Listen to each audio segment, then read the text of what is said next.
Halo teman-teman kami dari kelompok 1 kelas B, Prodi S1 Keperawatan, UPN Veteran Jakarta.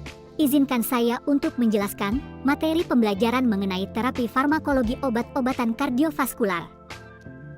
Baik, saya akan memperkenalkan anggota kelompok terlebih dahulu yang terdiri Faizah Rika, Nadia Nurjihan, Isge Nabila, Zahra Anastasia, Fariha Nurhusna, Salwa Gita Putri, dan yang terakhir, Asyra BR Perangin Angin. Pada video ini kita bakal membahas obat antihipertensi. Teman-teman tahu gak sih, obat-obatan antihipertensi itu apa? Yuk kita simak apa itu obat antihipertensi. Nah, obat antihipertensi itu adalah obat yang digunakan untuk mengobati atau mengendalikan tekanan darah tinggi, yang juga dikenal sebagai hipertensi. Hipertensi sendiri adalah kondisi di mana tekanan darah dalam arteri terlalu tinggi, dan dapat meningkatkan risiko terjadinya masalah kesehatan serius, seperti penyakit jantung, stroke, dan kerusakan organ lainnya. Kita masuk ke dalam obat diuretik sebelumnya. Teman-teman tahu gak sih obat diuretik itu apa? Nah, obat diuretik itu adalah obat untuk membuang kelebihan garam dan air dari dalam tubuh melalui urin. Obat ini biasanya digunakan untuk mengatasi tekanan darah tinggi, atau yang biasa kita sebut hipertensi. Kita masuk jenis obat yang pertama, yaitu jenis obat thiazid, di mana thiazid bekerja dengan mengurangi penyerapan natrium atau klorida dalam ginjal pada proses pembentukan urin. Efek thiazid tidak terlalu kuat sehingga Anda cenderung tidak merasakan peningkatan jumlah urin yang dikeluarkan tubuh. Kita masuk ke contoh obat yang pertama, yaitu hidroklorothiazid. Bentuknya yaitu tablet dan kaplet. Dosisnya dewasa, 12,5 mg per hari, sebagai obat tunggal atau dikombinasikan dengan obat antihipertensi lainnya. Dosis dapat ditingkatkan hingga 50 mg per hari sesuai kebutuhan pasien. Dosis maksimal 100 mg per hari. Merek dagangnya Bisovel Plus, Blopres Plus 16, Coaproval, Coirval, Cotelsaril, Codiovan, Dexacap Plus, Hapsen Plus, Irtan Plus, Lodos, Lorinit Nite, Nicardis Plus, Olmetec Plus, Tenazait. Efek sampingnya yaitu pusing, sakit kepala, sakit mah, hilang nafsu makan, dan cara kerja obatnya yaitu bekerja dengan cara membantu ginjal untuk membuang kelebihan cairan dan garam melalui urin. Next kita masuk ke diuretik loop, di mana diuretik loop bekerja dengan menurunkan penyerapan kalium, klorida, dan natrium di dalam ginjal. Hal ini akan meningkatkan pengeluaran air dan garam melalui urin dalam jumlah yang besar. Lalu kita masuk ke dalam obat furosemide. Bentuk obat ini adalah tablet. Dosisinya adalah 40-80 mg per hari. Bisa dikombinasikan dengan obat antihipertensi. Cara kerja obat ini bekerja dengan cara mengurangi penyerapan kembali elektrolit yakni natrium ke dalam darah pada saluran ginjal. Efek sampingnya adalah pusing, sakit kepala, mual dan muntah, diare, penglihatan buram. Merek dagang obat ini adalah Diuvar, Edemin, Varsix 40, Furosemide, Lasix, Uresix. Berikutnya diuretik osmotik, di mana diuretik osmotik meningkatkan jumlah cairan tubuh yang disaring keluar oleh ginjal, sekaligus menghambat penyerapan cairan kembali oleh ginjal. Kita masuk ke obat beta blocker. Teman-teman tahu gak nih obat beta blocker itu apa sih? Beta blockers, BB, atau penyekat beta dikenal sebagai golongan obat untuk menurunkan tekanan darah tinggi, hipertensi, yang bekerja dengan menghambat reseptor beta adrenergik di jantung, pembuluh darah tepi, bronkus, pankreas, dan liver. Kita masuk ke obat metoprolol. Bentuk obatnya adalah tablet. Merek dagangnya Vapresor, Loprolol, Lopresor, Betaloxo. Efek sampingnya yaitu pusing, kelelahan, mengantuk, tangan dan kaki dingin, atau kesemutan. Sekarang kita masuk ke dalam obat S inhibitor. Yuk kita simak di slide berikutnya. Angiotensin Converting Enzyme (ACE) inhibitor adalah kelompok obat untuk mengatasi tekanan darah tinggi, hipertensi. Obat ini juga digunakan untuk menangani gagal jantung dan kerusakan ginjal akibat diabetes atau hipertensi. Kita masuk ke contoh obat yang pertama yaitu Captopril. Bentuk obatnya tablet. Merek dagangnya Acepres, Acendril, Captopril, Dexacap, Etapril, Forten, Farmoten. Efek sampingnya batuk kering, insomnia, mengantuk, sakit kepala. Dosis awal sama dengan 25-75 mg yang terbagi menjadi 2-3 dosis sehari. Dosis lanjutan sama dengan 100-150 mg yang terbagi menjadi 2-3 dosis sehari. Cara kerjanya menghambat perubahan hormon angiotensin I menjadi angiotensin II. Hormon tersebut mengakibatkan penyempitan. Next obat Enalapril. Bentuknya tablet. Merek dagangnya Tenazait, Tenes, dan Tenaten. Efek sampingnya batuk kering, pusing, lelah yang tidak biasa, sembelit atau diare. Dosisnya 5 mg, 1 kali sehari. Dosis pemeliharaan 10-20 mg sekali sehari. Cara kerjanya adalah obat ini akan membantu melemaskan atau merelaksasi otot pembuluh darah. Cara kerja ini akan membantu melebarkan pembuluh darah. Next yaitu obat Lisinopril. Bentuknya tablet. Merek dagangnya Interpril 5, Initril, Lapril, Lipril 5 Tensinop, dan Tensibhar. Efek sampingnya pusing, sakit kepala, mual, diare, batuk kering. Dosis awal 10 mg sekali sehari. Dosis perawatan 20 mg, 1 kali sehari, yang dapat ditingkatkan hingga maksimal 80 mg per hari. Obat ini bekerja dengan cara merelaksasi pembuluh darah sehingga darah bisa mengalir ke seluruh tubuh dengan lebih mudah. Contoh obat selanjutnya yaitu Ramipril. Bentuk obatnya tablet. Merek dagang Cardes, Emerten, Hyperil, Ramipril, Tenapril, Triatek, dan Vivas. Efek samping obat ini pusing, batuk kering, rasa lelah yang tidak biasa. Dosis awal 2,5 mg, 1 kali sehari, dikonsumsi saat menjelang tidur. Dosis pemeliharaan 2,5-5 mg, 1 kali sehari. Cara kerja obat ini bekerja dengan menghambat zat tertentu yang memicu penyempitan pembuluh darah. Kita masuk ke dalam obat angiotensin blockers. Yuk kita simak penjelasannya. Di mana golongan obat untuk menurunkan tekanan darah pada penderita hipertensi.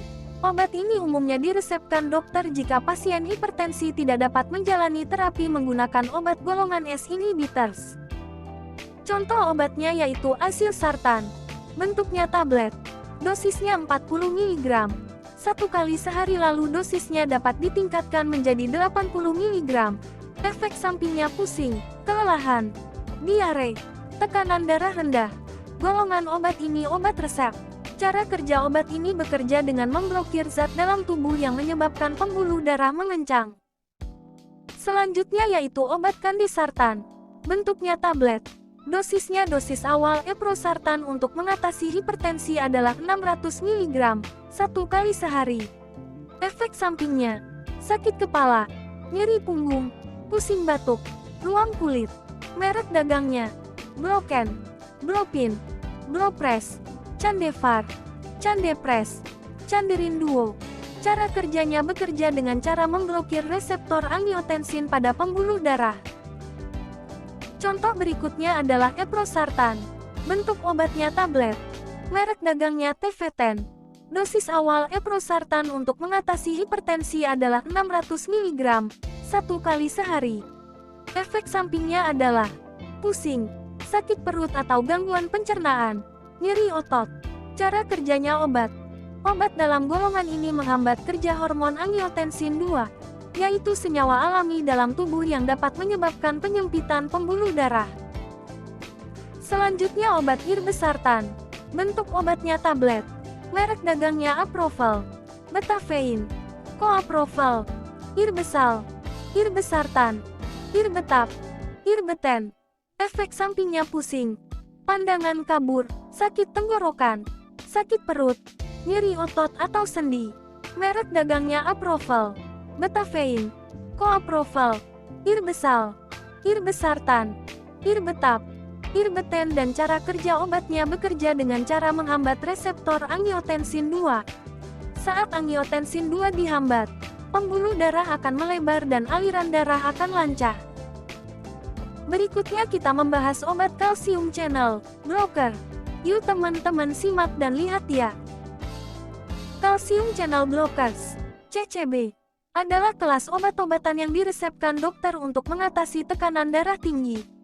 Obat ini disebut juga dengan antagonis kalsium dan bekerja seefektif S inhibitor untuk menangani tekanan darah tinggi atau hiperten. Calcium Channel Blocker terbagi 3. Yang pertama, dihidropyridin adalah sebagian besar bekerja pada pembuluh arteri. Lebih umum digunakan untuk mengobati hipertensi daripada subkelas antagonis kalsium lainnya. Kedua, benzodiazepines adalah bekerja pada otot jantung dan pembuluh arteri. Ketiga, phenylalkylamines itu sebagian besar bekerja pada otot jantung. Golongan non-dihidropyridin seperti benzodiazepine dan phenylalkylamin. Contoh kategori obat yang pertama yaitu amlodipine, yaitu bentuk obatnya tablet, tablet salut selaput, tablet pelepasan lambat, kaplet, efek sampingnya kantuk, pusing, sakit perut, mual atau muntah, mudah lelah. Merek dagangnya Amcor, Amlodipine, Besilate, Amifas, Asilet, Belfast, Canderin Duo, Cardisan. Cara kerjanya, obat ini bekerja dengan cara melemaskan otot pembuluh darah. Dengan begitu, pembuluh darah akan melebar. Darah dapat mengalir dengan lebih lancar. Dosisnya, dewasa, dosis awal 5 mg, 1 kali sehari. Dosis maksimal 10 mg 1 kali sehari. Anak-anak usia 6-17 tahun. Dosis awal 2,5 mg, 1 kali sehari. Contoh kedua, isradipine. Bentuk obatnya kapsul. Sakit kepala, mual, denyut jantung cepat, bengkak pada kaki. Dosis dewasa, dokter awal 2,5 mg, 2 kali sehari. Lansia, dosis awal 1,25 mg, 2 kali sehari. Cara kerjanya adalah obat ini bekerja dengan cara melemaskan otot pembuluh darah. Dengan begitu, pembuluh darah akan melebar. Darah dapat mengalir dengan lebih lancar. Contoh obat berikutnya yaitu nicardipine, di mana bentuk obatnya injeksi dan cairan injeksi. Merek dagangnya yaitu Anisan, Glistra, Karsif, Dipitens, Nicafer, Nicardex, Nicardipine HCl, Nicardipine. Efek sampingnya pusing, jantung berdebar, rasa hangat di wajah, leher atau dada. Dosisnya awal pemberian, Nicardipine diberikan sebanyak 3-5 mg per jam. Setelah itu, dosisnya bisa ditambah secara bertahap. Dan cara kerjanya bekerja dengan menghambat dan mengendalikan aliran kalsium ke dalam sel jantung dan pembuluh darah. Cara kerja ini akan membuat pembuluh darah melebar. Selanjutnya contoh obat nimodipine. Bentuk obat ini adalah infus. Merek dagangnya adalah Cermex, Nimodipine, Nimotop, Nimox. Efek sampingnya mual, sakit kepala, nyeri pada otot dan berkeringat banyak. Cara kerja obat ini bekerja dengan cara melebarkan pembuluh darah otak yang menyempit di dekat area perdarahan atau mencegahnya untuk melebar. Dosis awal 1 mg per jam, selama 2 jam. Dosis dapat ditingkatkan 2 mg per jam jika tekanan darah pasien stabil. Berikutnya adalah obat diltiazem, di mana bentuk obat ini injeksi, serbuk injeksi, tablet, kapsul pelepasan lambat.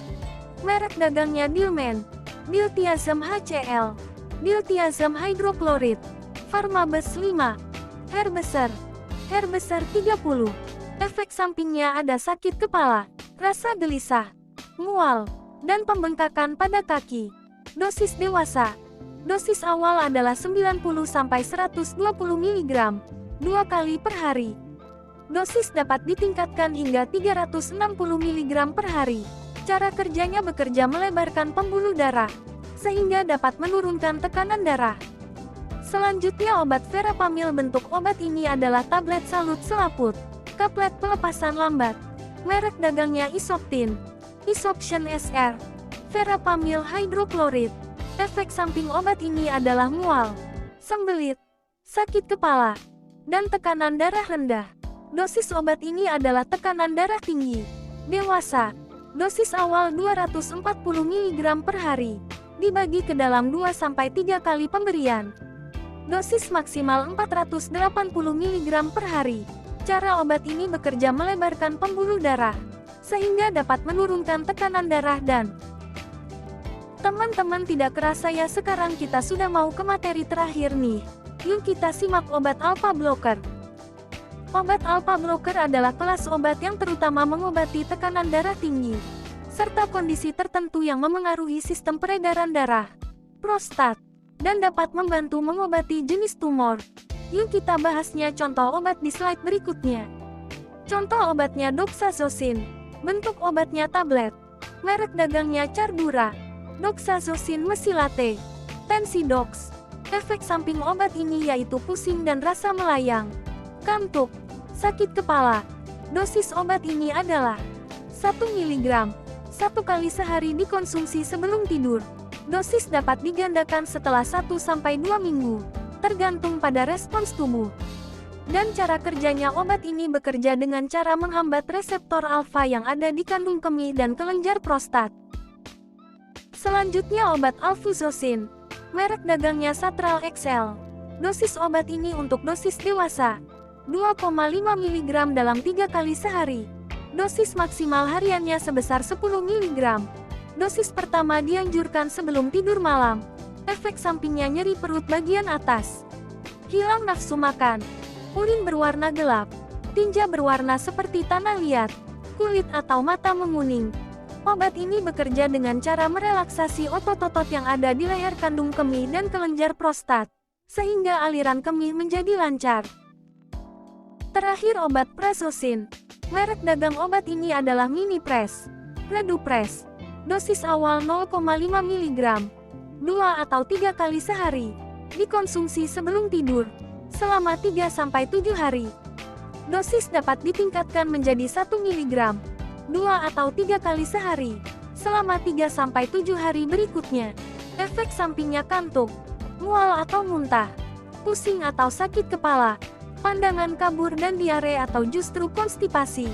Cara kerja obat ini yaitu menghambat reseptor alfa yang ada di otot pembuluh darah, sehingga otot pembuluh darah akan lebih lemas, dan pembuluh darah yang sebelumnya menyempit akan lebih melebar. Selanjutnya, kita akan membahas cara penyimpanan obat antihipertensi. Yuk kita simak. Pertama, kita harus baca petunjuk penyimpanan, karena setiap obat memiliki petunjuk penyimpanan yang tertera pada kemasannya. Bacalah dengan teliti dan ikuti petunjuk tersebut. Kedua, simpan pada suhu yang tepat. Beberapa obat antihipertensi harus disimpan pada suhu kamar, 15-30 derajat Celcius. Pastikan untuk menyimpan obat pada suhu yang sesuai petunjuk pada kemasan. Ketiga, hindari paparan cahaya dan kelembaban. Obat-obatan umumnya harus disimpan di tempat yang terlindung dari sinar matahari langsung, panas berlebih, dan kelembaban. Jauhkan obat dari dapur atau kamar mandi yang cenderung lembab. Keempat, pertahankan dalam wadah aslinya. Simpan obat dalam wadah aslinya yang disediakan oleh apoteker atau produsen. Wadah tersebut dirancang untuk melindungi obat dari kerusakan dan mempertahankan keamanan.